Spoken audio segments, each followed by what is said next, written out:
যেই দেশে কালকে ঈদ হবে ওদের জন্য এই রমজান অনেক তাৎপর্য রাখে, কেননা আল্লাহ এই রমজানের ইতি টানতেছেন শুক্রবারের বিকালের সূর্য ডুবা দিয়া। আপনি আমার কথা অ্যানালাইসিস করতে পারবেন না, বুঝবেন না, বুঝবেন না আপনি আমার কথা। আজকের রমজানের ইতি, এই বৎসরের রমজানের ইতি টানতেছে। এরকম ইতি টানা আমার মনে হয় কবে আসছিল এটাও মনে হয় কেউ বলতে পারবে না, যে এরকম রমজান ইতি টানা কবে আসছিল। হয়তো আসলে আসতে পারে 2-4-30-35 বছর আগে, কিন্তু 2-4 বছর আগে 2-4 বছরের ভিতরে আসছে এরকম মনে হয় না আমার। আর এইবারের রমজান ইতি টানতেছে জুমা দিয়া,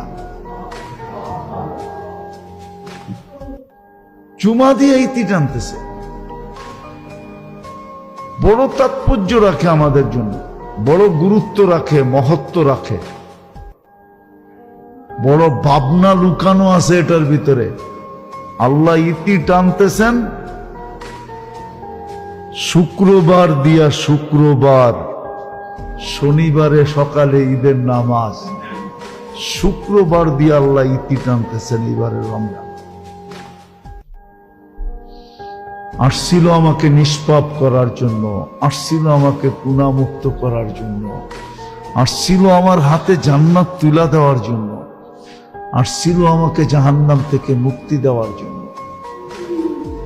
আসছিল আমার জন্য নাজাত নিয়া, আমাকে নিষ্পাপ করার জন্য আসছিল,